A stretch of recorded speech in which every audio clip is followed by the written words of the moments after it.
Vendredi 16 juillet 1943, entretien 4 avec Gita. C'est vendredi. Ma vie a complètement changé. J'ai vu apparaître des possibilités dont je n'avais pas même rêvé, et je mesure tout ce nouveau qui m'est donné. Joyeusement, je me prépare à l'entretien d'aujourd'hui, mais après le déjeuner, je suis tout à coup prise de panique. Et je me répète sans fin la même question. Et si mon maître ne venait pas? S'il ne venait plus jamais? J'essaie désespérément de me débarrasser de cette pensée, mais elle revient toujours, de plus en plus forte, tant j'ai peur de retomber dans le vide que j'ai connu jusqu'à ces entretiens. Et puis tout à coup, je comprends que je dois me détacher de ce à quoi je tiens le plus au monde, sa venue. C'est une nécessité absolue et, je le sais, ma tâche.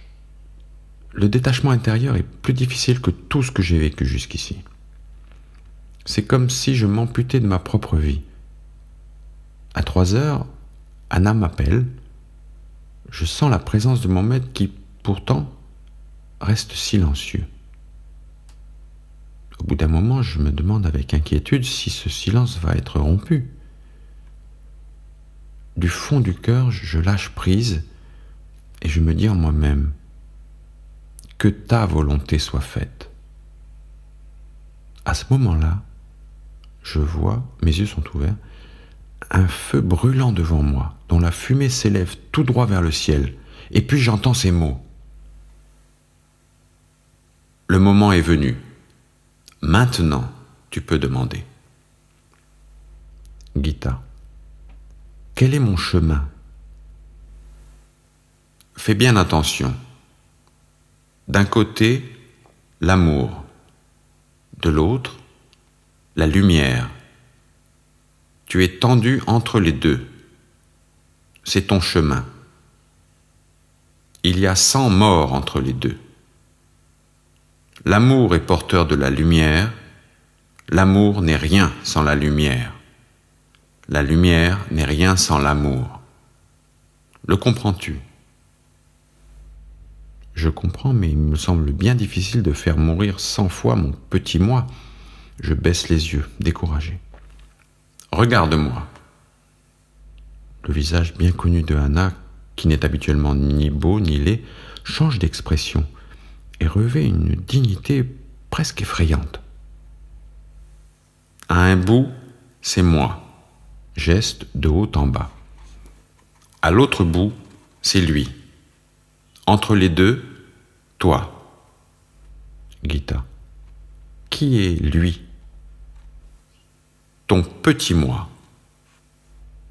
Je pense intérieurement. Quoi?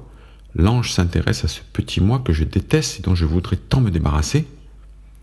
Et, hypocritement, je dis à voix haute: je connais bien mon petit moi, mais toi, je ne te connais pas assez. Enfant stupide. Anna me dira plus tard ce que ces deux mots signifient. Comment pourrais-tu connaître ton petit moi? Connais-tu une seule cellule de ton corps? Tu le connais aussi peu que tu me connais. Combien de temps resteras-tu aussi aveugle? Moi et lui, nous sommes unis dans la tâche. Ne sépare pas ce qui est un. Devant lui, rien n'est petit. Ne juge pas. Gita. Enseigne-moi, parce que je ne sais rien. Ne t'ai-je pas enseigné? Faussement modeste, je réponds: mais oui, je sais que je pose des questions stupides.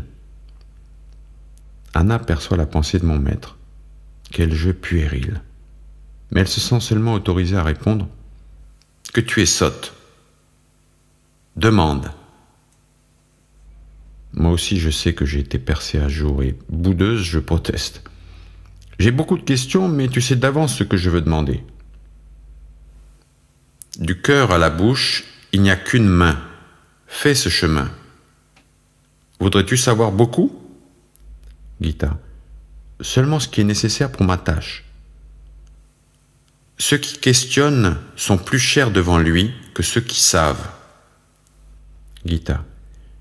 Que signifie le rêve que j'ai fait cette nuit? j'ai vu en rêve un être plein d'harmonie, de puissance et de tranquille certitude. Cette image avait des couleurs d'une intense luminosité. L'homme nouveau formé à ton image. Gita. Deviendrai-je cet homme nouveau si j'arrive à me débarrasser du superflu? Tu es celui qui forme, non celui qui est formé. Gita. Que dois-je faire pour devenir celui qui forme? En cet instant, l'apparence corporelle de Anna s'efface. Elle devient un instrument conscient de le servir entièrement. Ses gestes sont maintenant simples, pleins de signification et de dignité. Son bras ne paraît plus le même.